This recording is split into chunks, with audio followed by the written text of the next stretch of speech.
I just want to do a quick survey. How many women are really good at pretending to sleep? I'd be willing to bet most women are very good at pretend sleeping. I'm so good at it that I can literally fake.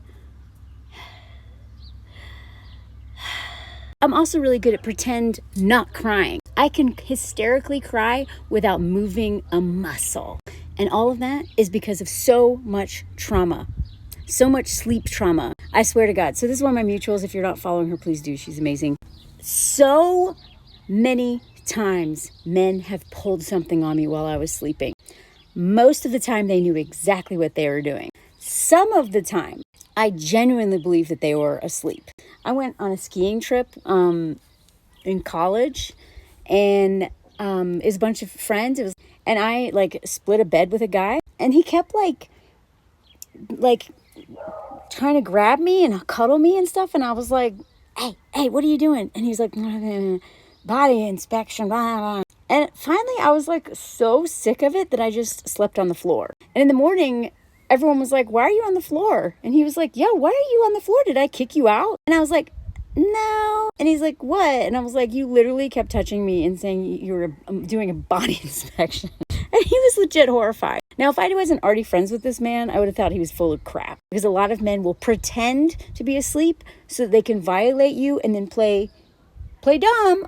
What? I did that. So most of the time I would never believe these men. This particular case, I actually do believe him. Doesn't make it right, but it also taught me like how dangerous it is to share a bed with a man. If I crashed at a party, in any situation, anytime I crashed, some guy would just crawl in bed, and then I wouldn't be asleep, but I was like, oh man. And I'd be like, I'd pretend to be asleep, thinking that would be a deterrent.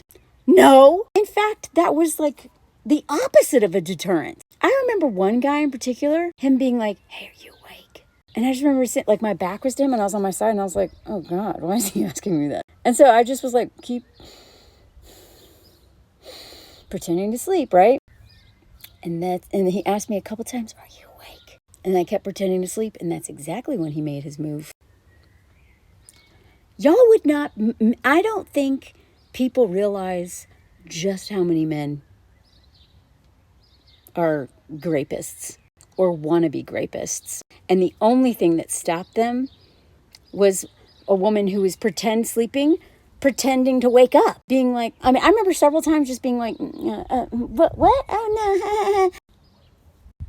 If that happened at this age, I would have been like, bah! And I would have like made a scene, especially because a lot of times they did this to me in public space, not public, but like in a party, in a room full of people who were all asleep.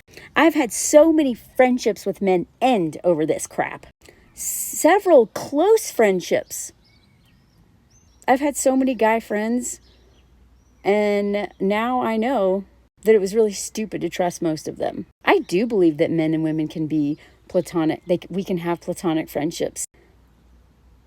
But so many women have had this happen to them in our sleep by men we trusted, men that we thought were friends. In fact, in high school, I blacked out, like straight up was like talking to my hand, running into walls, like straight up blackout. And all my guy friends were carrying me into another room. And one of my guy friends was like, yeah, I was a little upset when I heard some of the guys were like, let's go take her, like we're like going to assault me because I was drunk. And the only reason that they didn't was because one of them said like, dude, it's Mel. I kept hanging out with those guys. God. I kept hanging out with those guys. I thought they were my best friends. I just kind of was like, whatever. Y'all, I could make 100 videos around sleep trauma because of men trying to essay me or doing some messed up crap while they thought I was sleeping. So if you know how to pretend sleep really well, tell me it's not because of stuff men have done to you. I know I'm not the only one.